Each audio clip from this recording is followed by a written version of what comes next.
Hello.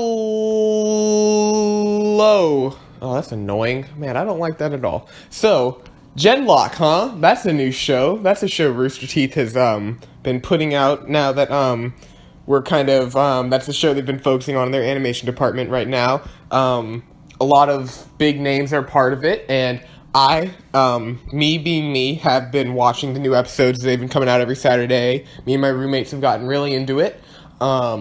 Right now, as of the day I am recording this, they've only had 5 episodes. Episode 6 comes out tomorrow.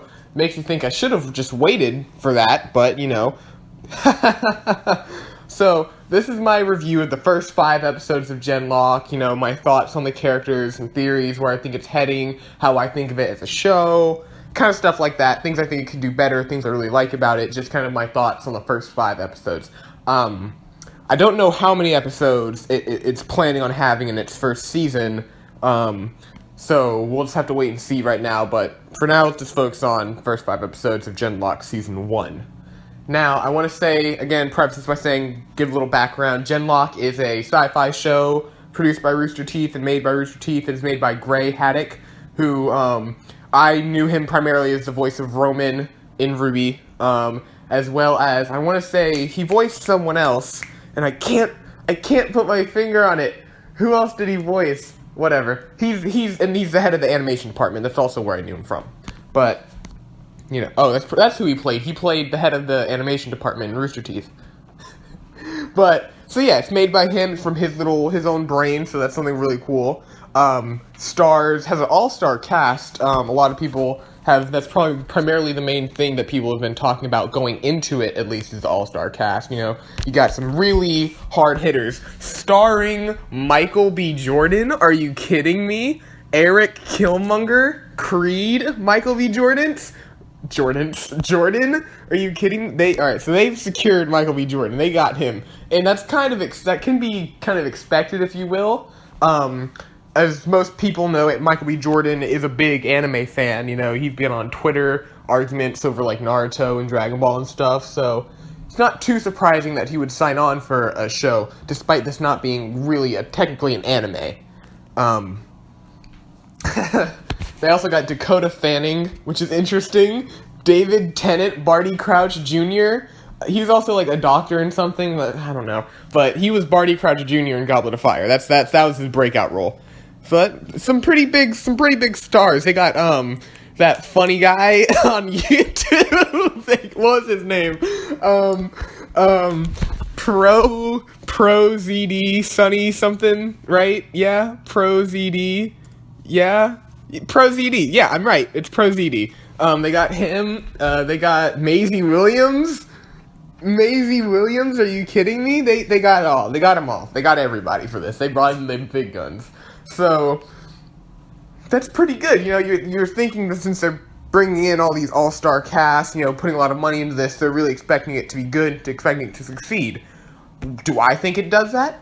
Wait and see. You see, that's called a hook. It's supposed to make you stick around for the end, and I'm employing that tactic now. It's very good in manipulation. Oh boy. So, let's get into some of the episodes, and then I'll get into, like, my thoughts on the characters, and then I'll get into my thoughts on some things the show excels at, some things I think the show could do better, and, you know, we'll just go from there and see, you know, let's just jump right into it. So, you know, episode 1 primarily focuses on the Battle of New York, which kind of is the groundwork for everything that'll happen coming up. It is kind of as if, it's almost like the prologue, if you will. We meet Julian Chase and Miranda Worth, 2 people who are in the military, the Vanguard, if you will, with what they're called, and they're fighting a war with this enemy known as the Union, which is like an enemy army that they're fighting against in this war. We meet Chase and Miranda as they're visiting Chase's family. Through some dialogue and, you know, like, cool shots, we learn that, you know, Chase's dad was in the military, he died, he's no longer with them.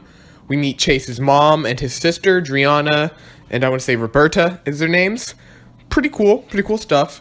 They're there via hologram, which is interesting, shows off some of the tech of the future, you know, pretty nice.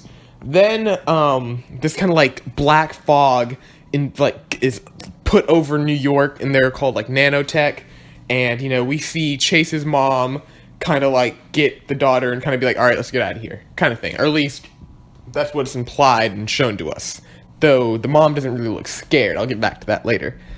So then, Chase gets in his little jet and flies off to New York because, it's obviously like a act of war. It's kind of like the big inciting point of the war, what kind of starts things off. Miranda gets her little walker. We meet some of her walker friends who are also piloting walkers. Pretty cool stuff. We get it's mostly episode 1 is mainly a big old action scene showcasing Chase and his great ability at being a pilot in his jet. Miranda on like the ground level in her walker suit kind of thing. Pretty cool. And we see also that the Union is employing this nanotech, which is like kind of gets into you and kind of like consumes you and like kills you from the inside, basically. The Union soldiers, they kind of look robotic. They also have like these weird spider droids with them. Interesting design stuff and cool looking. Then like this giant like walker comes in from like the coastline, knocks over the Statue of Liberty, and Chase tries to take it out, but he does, and then he like dies in a plane because his jet gets shot down. Miranda's pretty torn up over this. Then 4 years pass, and if you watched that first episode and genuinely thought they killed Michael B. Jordan in the first episode, I'm sorry. I have nothing to say to you. If you genuinely thought they were like, all right, we're gonna spend like $2 billion to hire Michael B. Jordan just to kill him in the first episode, that'll really show him. Come on, of course. 4 years pass, however, and he's believed to be dead, and Miranda's still with the army, the Vanguard. She's got a cool little scar over her face, and she's there to meet and welcome Dr. Rufus Weller, their robot companion, and Yasmin Madrani, and they're from the ESU, the Experimental Science Unit, and they're going to be doing some tests around the Vanguard and staying at their main base. So, it is then that Miranda and her walker team, consisting of Leon August, voiced by Gray Haddock, and Jody something, voiced by Chad from Death Battle. Pretty cool, pretty good people. And we also, meet Migas, who is kind of like the engineer, the head engineer there at the Vanguard, who is voiced by, very surprisingly, Miles Luna,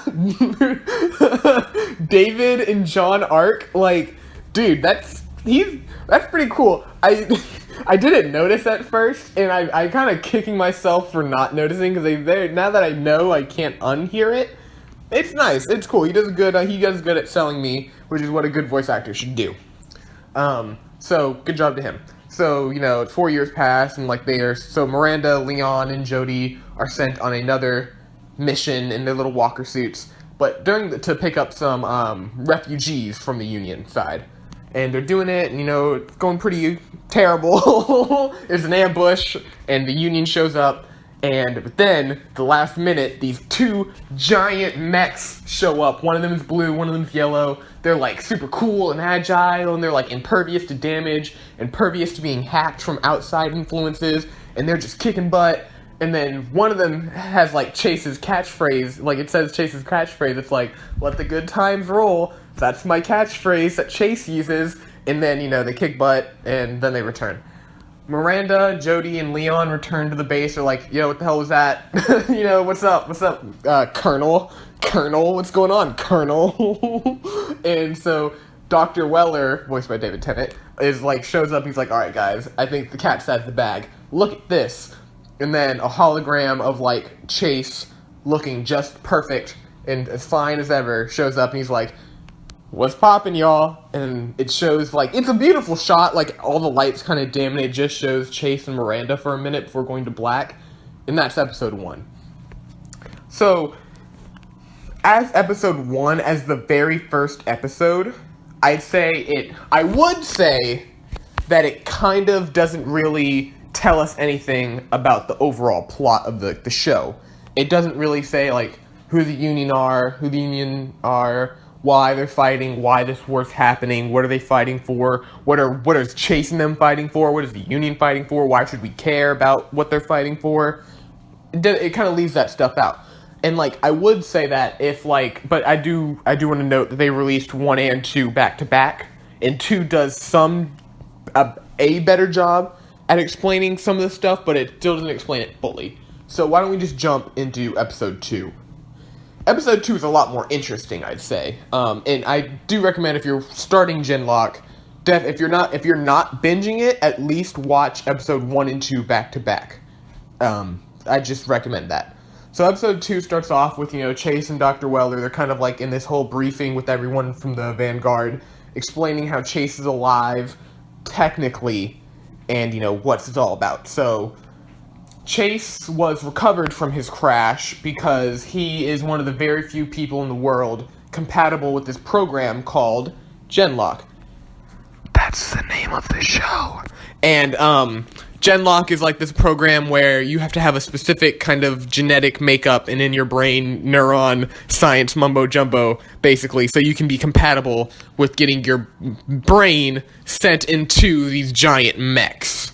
And since Chase was one of the few people who actually had that genetic makeup and was one of the few people who had military experience and piloting experiments, that kind of put him on priority. So when he crashed, the ESU kind of showed up and helped him out. So, because of that, they kind of rescue him and repair him. And now, he is kind of surviving just because of that fact. They also mention that another person who is compatible is Yasmin Yaz Madrani, who is piloting the yellow mech while Chase is in the blue one. Which, it's pretty cool. Yaz is a nice character, we'll get to her later. But, he explains some more about it. He's like, we'll be staying with you guys to find some more recruits for the Genlock program, to see how many people we can kind of cram into these mechs and militarize them as soon as possible. And so, the colonel's like, guys, don't go telling nobody about this, or I'll kill you myself, like a colonel would say. And then they're kind of dismissed. So, Migas, he's Chase's best friend, I forgot to mention that. He goes with Yaz to go see Chase, because she tells him that, hey, Chase is technically still on base, and so is there. So he's like, oh yeah, let me see him. So they go into Dr. Weller's lab at the Vanguard, and they see Chase is kind of in this Bacta tank. Yeah, he has no legs. His entire, from the waist down, nothing is there. He is missing an arm, and he just has a permanent black eye. He looks rough. Like, at that point, I'm gonna quote my roommate here. My roommate just said, at that point, just kill me. Just kill me. Don't even leave me alive, end quote. And I'd have to agree. That's the perfect way to describe how messed up Chase is. And he's kind of floating there. He's like, hey, what's up, Migas? It's me, Chase here. Kind of hanging out. And Weller explains some more to Migas, like, we check everybody here at the Vanguard. We checked and everything. Chase was one of the only people, really. Everyone else, all the other recruits, were kind of pulling in from across the world. Weller also explains to Migas that Migas is getting promoted to the head of the Holons, which is the name of the mechs that Genlock users would be piloting from their minds. And then, Migas kind of skedaddles, and everyone kind of goes to bed. The next day, we find the new recruits are coming in. And among the new recruits who are coming in to see if they're, going to be working with Genlock is... Oh boy, let's go. Let's get it. Cammy McLeod. Yep, Cammy McLeod. Kazu Ida. Yep, that's his name. Kazu Ida. Valentina Valentina. We're just gonna go with Valentina for now. And Robert Sinclair. All very interesting characters with unique personalities and designs. Very cool. Thank you, Kanye. So they get there and they're like, haha, what's up? New Genlock recruits here. And Weller's like, alright, go suit up. We're gonna test y'all immediately, and if you're not compatible, we're gonna send you home, So they go. Meanwhile, Chase, he is able to leave his Bacta tank in a projection form of himself, kind of like a hologram version of himself. That's kind of how he interacts with everybody, since he is kind of confined to his tank. So he kind of it's almost like a force projection from The Last Jedi, or like an astral projection from the MCU, Doctor Strange. So Chase kind of astral projects himself out to the to Miranda, and he's like, "Hey, Miranda, look." It's kind of rough where I'm at. You have to feel for me a bit. Like, come on, dude. And Miranda's like, how can I even trust you? You were dead for 4 years. You didn't call. You didn't text nobody. And Chase is like, I couldn't. They wouldn't allow me to. This was the biggest secret in the world. I wasn't just allowed to make phone calls, which is understandable. Miranda's kind of like, psh, whatever. Walks through him. Kind of whack. Meanwhile, the recruits are with Yaz, and they're like, when are we going to test out this whole Genlock thing? And Yaz just like, be patient. Meanwhile, the Colonel, she gets a little notification talking about, beep beep, there's a Union spy in here, what? And the Colonel is like, alright, bet, go take care of him quietly. So we see the recruits, Kazoo, Valentina, Cammy, Sinclair, and Yaz are just kind of chilling. When these guards walk in, they're like, hands in the air, traitor. And Yaz is like, hey, whoa, hey, I was with the Union, but I'm not with them anymore. And they're like, what? We're not talking about you. We're talking about Sinclair. Voiced by Blaine Gibson. Sinclair! And Sinclair is like, he's always been, this dude is a smooth cat. He's just been flipping his coin in the background. He flips it, and it turns into, like, this nanotech, and he's controlling it. He, like, shoots it at them, and it starts eating them away. He takes out the guards, and guns starts going off and everything. He runs out. Yaz chases after him. Pretty cool. We have a cool fight scene, like, the hallway as the alarm goes off. Yaz versus Sinclair. Sinclair gets a few licks in.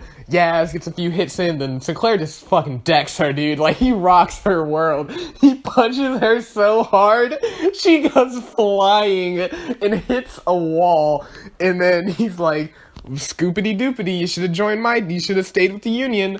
And then Chase shows up, and he's like, boo. And Sinclair turns around to shoot Chase, but since Chase is astral projecting, it just goes right through him, allowing Yaz to kind of get the upper hand and punch Sinclair.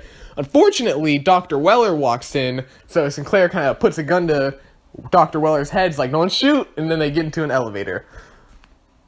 In the elevator, Dr. Weller is kind of like interrogating Sinclair. He's like, who are you? What's your plan? You're not the real Sinclair. I take it you've killed him, ? Which is presumably the correct answer. That, quote-unquote, the Sinclair that we are now dealing with is not the real Sinclair, so I'm just going to call him the spy from now on to avoid confusion if the real Sinclair does come up again. So, the spy and Dr. Weller kind of get to where Dr. Weller's lab is, and, he kind of, like, locks himself in there. He's like, alright, give me a Holon and no one gets nanotech. And Dr. Weller's like, I bet. Hey, robot assistant. I want to say the name is like... Dude, I don't even know what the robot's name is, but he's like, hey, robot, put him in the Holon, send him through the Genlock process. And Sinclair's like, ha ha ha ha, yes, just what I want, the spy says. And gets put into the Genlock pod, I'm gonna call it. And it starts, the robot starts the whole process, and Sinclair just fucking dies, dude. He starts screaming, and his nose starts bleeding. He starts squirming. He's like, my ears are burning. And then he just dies. He just fucking dies. And Dr. Weller's like, oops, looks like you weren't Genlock compatible. Shrug. Who's next? Who wants to try it out next? And then episode 2 ends. Now, that was a pretty fun episode. That was wild. They hyped up Sinclair in the intro a bit, just to kill him off right now. It's kind of weird, but, I can dig it.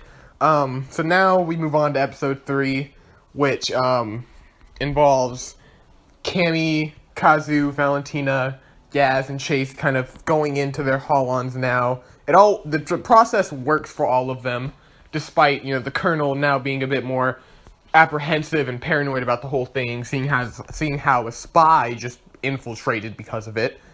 And Dr. Weller's like, no, give me a chance, let me try this, come on, let me try it. And then he goes back to everyone, he's like, I know y'all are kind of bugging out about the whole spy thing, that the whole process just killed a man, not only like 5 minutes ago, but trust me, it's fine. So, Cammy goes in first, and she's a Scottish gal. She's kind of having trouble. She's shorter side, so walking with these new tall legs is kind of new to her, but she's getting the hang of it. Then, after seeing how miraculous it is, Kazu, who, might I add, Kazu only speaks in Japanese, and we have to have subtitles for him. I think that's pretty cool. Very interesting. I like Kazu. And then, they go into their little mechs, and they're like, haha, what? Pew, pew.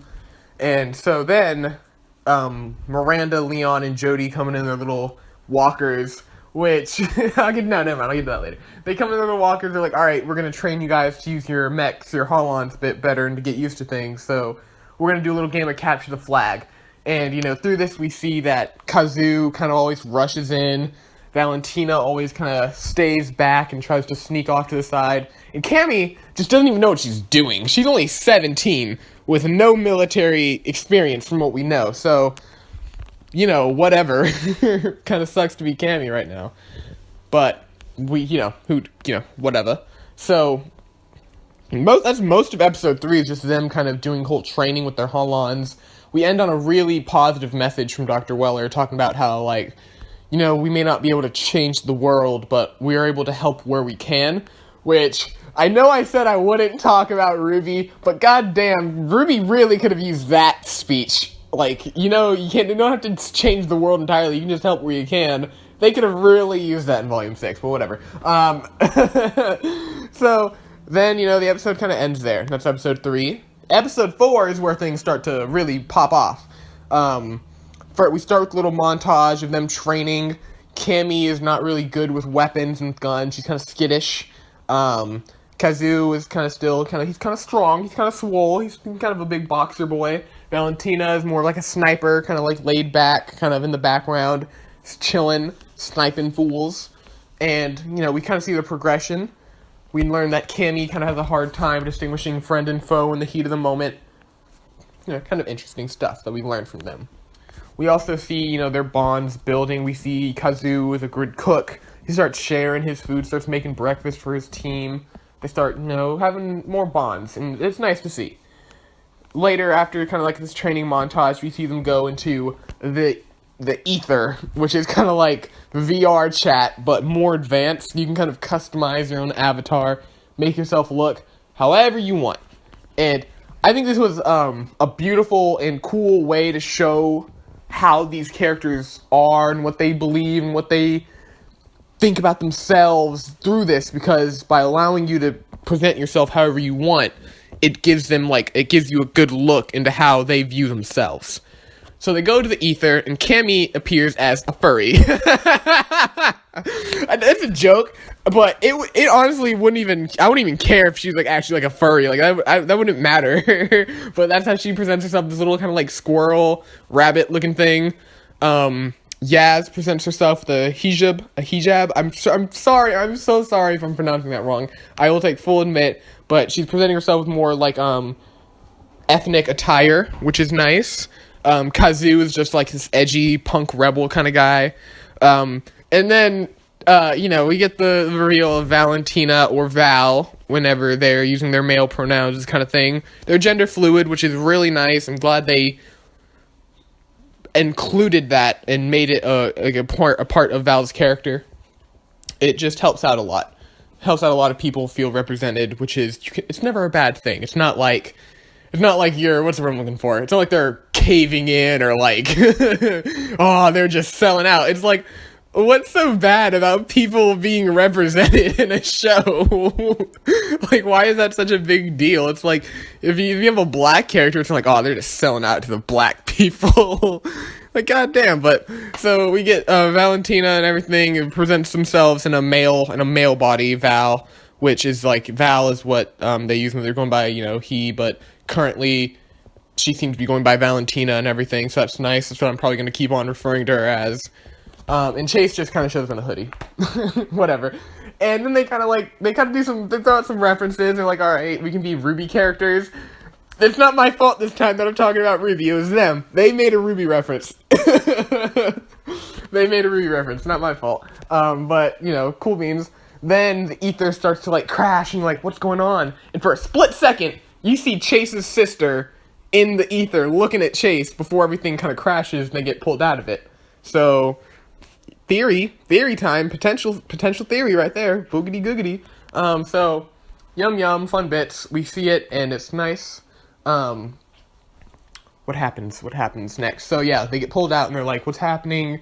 Dr. Weller calls them to, like, the mission thing. They're like, alright, the Union is attacking, kind of like maybe they explained it, and I just wasn't listening, but from what I could put together, the Union is attacking kind of like the main place where the ether is distributed across the world, and the Union was attacking there.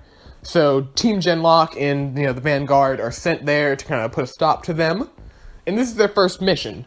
So, they all suit up, they get in their little Genlock pods, and they get put into their Holons, they drop down, and they're doing it, And, again, I'm gonna quote my roommate here. Why the fuck are you sending in, like, the normal people, like Miranda and Jody and Leon, if you got the Holons there? Like, I would hate to have to fight alongside a Holon if I did not also have a Holon. Like, I'd be like, why do you even have me here? Why am I risking my life when you have these things on your time? You have, like, 5 of them. What do you need me for? End quote.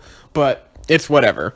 So, they're putting in some work, and then as they're, like, finishing up clearing it out, this, like, the nanotech shows up, the nanotech fog, and from it we see this giant other mech, kind of like Holon-looking thing with 4 arms, and it goes after Cammy, and it rips Cammy's head off, her Holon at least, and you can hear her screaming, you can hear her yelling in horror, and in pain, and in agony, and Maisie Williams, why did you have to voice act that so well? Good gravy. It rips off her head, and then, everyone kind of comes in and squads up on it. They defeat it, and then it just kind of runs off. the name of that mech is called Nemesis. So, name drops. And then, Yaz kind of, like, shares her vision with Cammy's Holon, and they kind of, like, sync up that way, which is cool. So, like, they can do that, which is nice. And then, they get pulled out. That's the end of episode 4. And then finally, episode 5, we see Cammy having nightmares and PTSD about the whole event, mainly to the point, she's driven to the point where she is even contemplating deleting the memory from her own brain, which is something that she has the ability to do inside her Holon. Interesting. That's probably going to come up later, but, it's crazy. And so, but then she finds that she can alter her personality inside of her Holon. And so she boosts up her confidence, her aggressiveness, all that, puts it up to 100. And she starts, wiling out on all the training dummies. She beats up Kazu. She's pretty rough and wild, but it's obviously not healthy for you, and it's not a good thing to do to yourself. Dr. Weller has to pull her out and talk to her about it. Yaz and them, and Valentina and Kazu were like, hey man, if you're feeling rough, you can talk about it. Cammy also has a really bad nightmare of herself being the same size of the Holons and kind of disintegrating. And she tells her team about this, and they're like, oh, and Yaz is like, I had a dream like that too, but I was naked in mine. Cool, that's nice. Valentina was like, I was having dreams like that before I even joined this program.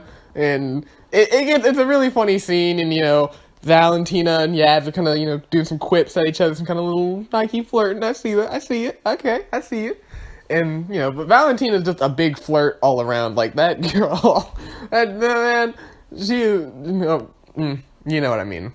So, they are then sent on a new mission, one that they're actually going to be attacking for. They're attacking a Union labor camp, I believe is what it was, because they have prisoners there. No, it wasn't. It couldn't have been a labor camp, because their original plan was to go in and just bomb it to hell. So it was kind of like this place, but when they get there, they see that the Union has prisoners there, namely a scientist who was thought to be dead for like 4 years. This scientist is played by ProZD. So, they attack it, they save the hostages and whatever, then they nuke it, and, they're escaping, they're like, haha, mission well done, we did it, boys.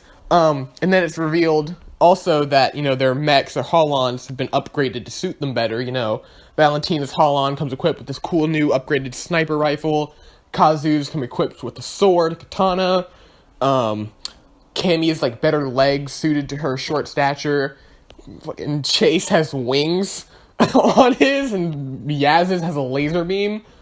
Pretty cool stuff.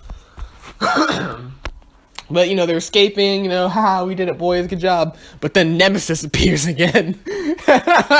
Yikes. And Nemesis, when, Miranda's, driving the escape truck with all the prisoners in it, and when Nemesis sees Miranda, it just kind of goes, Miranda, has this deep, hellish, distorted voice, I'm not gonna try and do it, but it says Miranda's name. It knows who Miranda is. Can I get a yikes in the chat? But that's not the only thing it says. When Cammy is like, yo, I'm not scared of you no more. Let's do it, boy.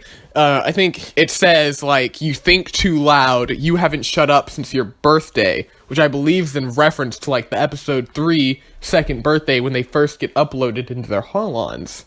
Interesting. And then, Valentina is I can't get a shot on it. So Cammy does this cool thing where she shares her eyes with Valentina.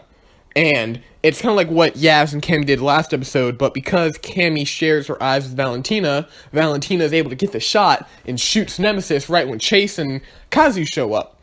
When Nemesis sees Chase, it says something like copy, kill, copy, or kill, copy, kill, or something like that. Something with copy and something with kill, which is going to fuel my theory that I'm going to get into later. But Kazu and Chase managed to rip off 2 of its arms. It's got 2 arms left now. And then it kind of runs away again. Nemesis talks a big fucking game before just piecing out every single time he gets rocked. So, we'll have to see what he's all about. But, hooray, it's a victory for us. We did it, boys. And that's the end of episode 5. So, now that we've gone through the episodes, kind of get a feel for things, I'm going to get into the characters now. Now, if you've been listening this long and you've heard me talk about the episodes, you may notice something. For the main character, Chase doesn't really do a lot these couple of episodes. I mean,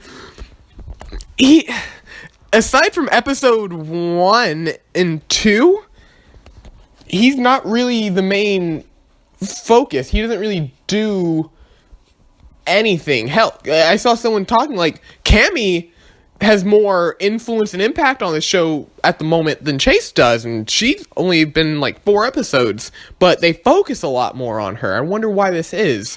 Back to Chase, though. Chase he's interesting, I hesitate to say, apparently, but mostly because we know he's not the man he used to be. We get some glimpses of this with his talks with Miranda. He has more than one. I just didn't mention them for the sake of time, but we see him talk to her. Miranda now has a relationship with Jody, one of her, Walker friends, and we see that he's cool with that. He didn't expect her to wait for him. He's glad she moved on, which is an extremely emotionally mature thing to do. We see that side of him, and we also see his conflictions with not really being a man anymore, not being a human. He can only appear and interact with everyone through this, force projection, but he knows his real body is basically shit now. He knows he can't do anything, he can't cry, he can't hold people, he can't really be who he was before. He's like a shell of his former self, and that concept is interesting, but right now we haven't really seen it. I'm not faulting the show for that, because I'm only reviewing the first 5 seasons. I'm just saying, hopefully, my hopes going forward now is that we see that a lot more. Miranda Worth is the next character I'm going to discuss a bit about. She's nice. When we met her in episode 1, she's really nice and everything with the family, and she's clearly in love with Chase. They're clearly in love. They did a good job of portraying that. Afterwards, the 4 years, you can see she's kind of gotten a bit more reserved and quiet and kind of more almost aggressive, for lack of a better word. She's dating Jody now, which is, I think it's good that she's moved on. And I'm glad that they didn't try and paint her as bad for moving on, which I'm really happy about that. I know some shows would just be like, oh, you didn't wait for me, even though I was presumed dead for 4 years. Ugh, fuck. Gross. I'm glad they're portraying her still in a good light, and they're showing it from her perspective too, and her side. However, I'm glad she's starting to take it a bit easy on Chase now, and I hope as we move forward, I hope she doesn't get back with him, unless he can actually, get out of that tank, and unless, I don't know, I don't think it'd be fair for Jody either, I don't know. It's always a rough predicament, these kind of situations. So if Jodie is like, yeah, you go for him, I can understand that probably you want him more. If he and Jodie can do that, man, poor Jodie. Whatever. Let's keep moving on. Miranda, I can dig her. I'm looking forward to seeing how she progresses. And we got, Dr. Weller. He's a treat. He is a national treasure. Dr. Weller is. I like him a lot. He's very funny, but serious at times. He has a nice. He's a nice. What's the word I'm looking for? A nice kind of relief, if you will. Like, he takes away from all like the decapitations and war going on in the story. He's nice, and David Tennant plays him perfectly.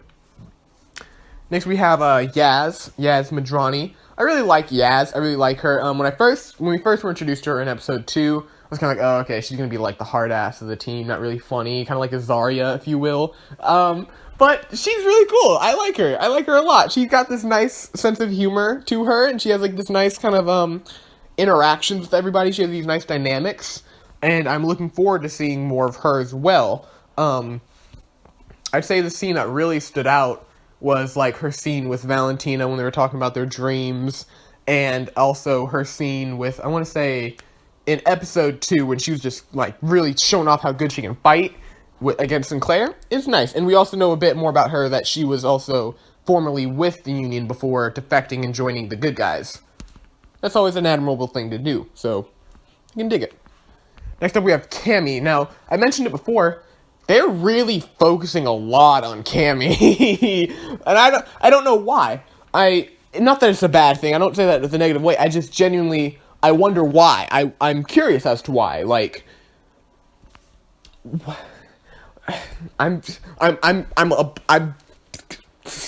stumped. I can't figure out what, I mean, she's a likable character, don't get me wrong, she's a great character, she's funny, and she has like those little bunny ears, it's nice, it's funny, she's cute and everything, she's everything that people would love, but it's still kind of like, why? I wonder why she's getting all this focus, I wonder why she is being centered on so much. Maybe time will tell, we don't know. But we'll have to wait and see. Valentina, great representation, a good character also, with how she's like been fighting for most of her life, but now she's kind of just chilling, she's kind of done, hanging back a bit, but now she's seeing that there's more to fight for, and it won't all be in vain. If I can just, make a little bit of a difference, that'll make all the difference, if you will. And yeah, she's a nice little, she's a flirty character. You can dig it, a little bit of Valentina, maybe a little bit of Val, whichever one she prefers. Let's dig it. I can dig it. Kazu is the best character. For a dude who only speaks in Japanese, like, he is surprisingly witty and funny.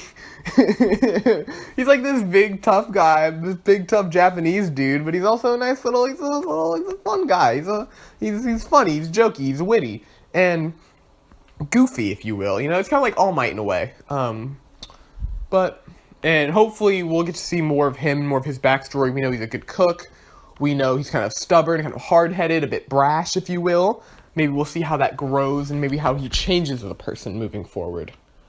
We have Negus, who is really nice. He's kind of Chase's best friend. He's the one who upgraded Chase's Hull-On and gave him wings so that he could fly and feel more at home, like with his jet, how he used to be. It's cool. It's nice. Negus is a good dude. We got Leon, who, voiced by Grey Haddock, the leader of kind of like the Walker Brigade. We figured out he was too old to be Genlock compatible, which, fuck, dude, that must suck to be him, man. They did not have to tell him that. Like, I'm sure he would have been just fine not knowing that piece of information. They did not have to tell him that. Yikes, dude. We got the Colonel. I forget the Colonel's name at the moment, but the Colonel's alright, She is a Colonel. That is good. Very Colonel-like things that she does. And there are really no significant characters who are a part of the Union that we've met yet. No real central antagonists, just the Union. We have Nemesis, but we don't know if Nemesis is piloted by anyone. We don't know if Nemesis is being controlled by anyone. We don't know what Nemesis' deal is. I have a theory, and we're going to get into theories right now. Now, there aren't a lot of theories, we only have 5 episodes to work off of, but one of the prevalent ones, the main ones, is about Nemesis being related to Chase in some way. This mainly comes from episode 5, where, like, it knows Miranda's name, it says kill copy to Chase specifically, and it is somehow linked to the Holons, considering it can hear them in a way. And coming from his line where he said to Cammy, "You think too loud," when Cammy was, like, speaking, but it's really like, you know what I mean, kind of thing. So, this theory comes from the fact that they mentioned that Chase was infected with nanotech, and that's what kept him alive long enough for them to find him and kind of keep him in this state and keep him alive for this long. And because of that, that may play into the fact that the Union has some bits of Chase's DNA and some part of Chase with them. So that's what they're using to kind of like, they put into Nemesis, which is kind of like a prototype Holon, since they don't have Dr. Weller's research to know how to make their own.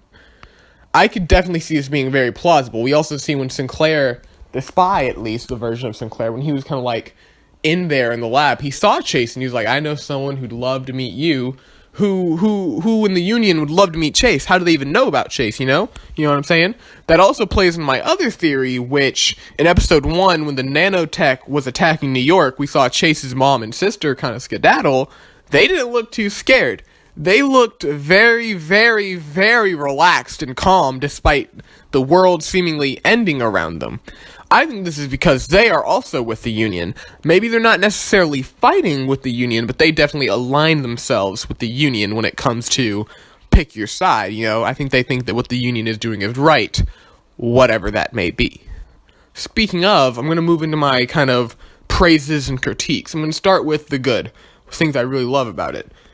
I think that character-wise, they have a good, diverse cast of characters that I can see that really kind of are molding into a team dynamic, which I can get behind.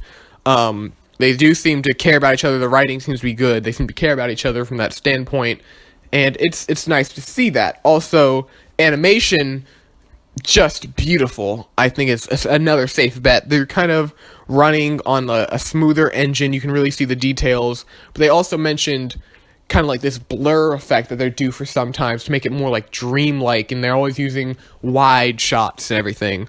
It's a nice detail and a nice artistic expression for the show that I think really fits and goes well with it. Other things I like about the show is I've seen some of the concept art. The art is great. The designs are really good.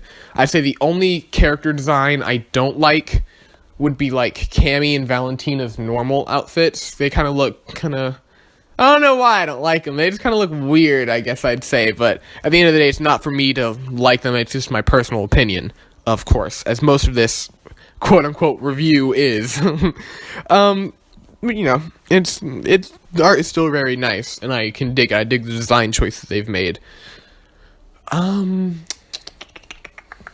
also like, the intro is really good. The intro is such a bop. Belgrade, let me tell you, that is a bop, man. Like, then the animations they've seen, like when they're all like kind of like zooming down through like little the sinking tube, and they're all like suiting up and everything. I also noticed in the intro they have like unique Holons, so I'm looking forward to seeing how they upgrade their Holons to make them more unique to themselves. Like, you know, I saw like Kazu's is more like bit buff and built and has like horns. Valentina's has like this cool little cloak, invisibility cloak. Cammy's is more bunny like. So I'm looking forward to seeing how they like, you know, diversify their Holons in that shape or form. Now, things I think they could, my critiques coming in, I definitely think that I want to know why. I want to know what we're fighting for. What is the Union's beef? You know, like, to use some examples, like, I hate to keep coming back to Ruby to use as an example, but, because I try not to compare them or think of them in, like, the same way, but to kind of compare it to something else that Rooster Teeth has done. With Ruby, we knew from the get-go what the Grimm were, because in Volume 1, the Grimm and maybe, like, some criminals were our biggest problems, and we got both of those in the first episode. We learned why. We learned, you know, like, what their beef was. Grimm kind of hated humanity because that's what they exist to do. And so, yeah, it's nice. And in, like, other shows, of course I can't think of any right... Oh, Avatar, The Last Airbender. We got the Fire Nation and why they kind of are, like, taking over and what their beef is. I think I just want to know why. I like the characters, and so I'm obviously rooting for them, but it makes it a bit harder when you don't know what you're rooting for. I know who I'm rooting for, I just don't know what. You dig? It's like, I doubt that what they're fighting for will really change how I view them, because it's not, unless they do like some hardcore twist where like they're really the bad guys, but I doubt they'll do that. I just want to know why the Union is, what the Union's fighting for, what the Vanguard is fighting for, why this war even started, what's the beef, I guess you could say, is my main thing. I'd also wish that they'd focus more on Chase. Like, building up your other characters is good, especially when you want them to all be kind of equal in terms of that, in that regard, but like, I'd say it's definitely important to focus on your main guy first. I'm trying not to allow the fact that who they're voiced by make an impact. Like, it's just Chase is who you want us to care about. He's our main character. He's our Harry Potter, if you will. He is our Ruby Rose. I probably shouldn't use Ruby as an example. But you get what I'm trying to say. Like, we want to know more about them. We want to, before all else, I think it's best to know more about Chase and to see him. Because while we do get a lot of, like, scenes talking about how he feels now, it's like, just focus on him more. Give us some of the things that maybe you did with Cammy, maybe give to him a bit, or something like that. I don't know. That's just my 2 cents on it. I could be completely wrong. This could be a part of some grand plan that Gray has, and, I'm just stupid, and then this me talking about it like this is gonna look completely foolish on my end. But we'll have to wait and see. I also think that, the episodes kind of just end, I'd say. And again, this is more like, again, another personal thing. I think that, though, the episodes just kind of end. Episode 5 just kind of ended with the Nemesis running away. Episode 4 kind of just ended with Cammy getting her head ripped off, which I guess you could say was a cliffhanger. But, like, we all knew she was okay. It was like, they clearly established that, yeah, she's gonna be fine. At least physically. But, we'll wait and see again how things progress. And I just think that they could, benefit from at least giving each episode kind of like either just a clear, defined ending as opposed to just kind of it's just stopping, if that makes any sense. But all in all, though, I think Genlock has some good promise. I can't say it's my favorite yet. I've only watched 5 episodes, but I'm interested. I'm invested. I want to know how this will play out. And I want to know, is everything okay? Like, if that makes sense. I want to know what's going on here. So, I mean, you got me. I mean, good job. You succeeded in that regard. Now let's see if you can keep me here. You dig? Yeah, that's a good analogy. What up, Q? So, that's my thoughts on Genlock. Definitely a good lineup, a good show to add to the RT animation lineup. I want to say that everybody who's worked on it clearly shows. Like, everyone gave 110% for this show, for Genlock, and it really shows. And I can definitely appreciate the time and effort that went into it. I like it all a lot.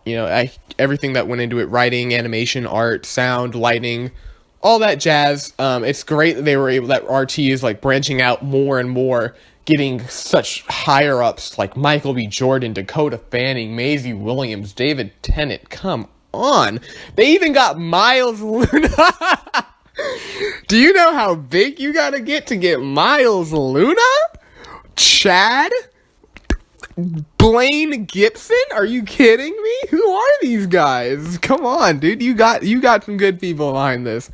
No, I'm just joking. Those are good people. They work at Rooster Teeth. That's fine. I get it. But I like the show. I like it a lot.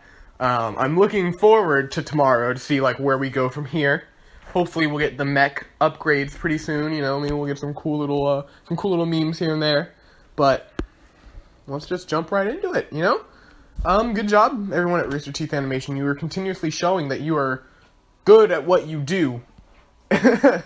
You live up to the name Rooster Teeth Animation. Like, I don't think everybody was clowning on y'all back in the whole Ruby Volume 1 days, but we can't clown on y'all anymore. You got Nomad and Nowhere, Camp, Red vs. Blue, Genlock, Ruby, I'm not missing one, am I? I feel like such an ass if I'm missing one. Camp, Genlock, Ruby, Red versus Blue. Nomad of Nowhere. No, I think I got all of them. Pretty good stuff, guys. I'm looking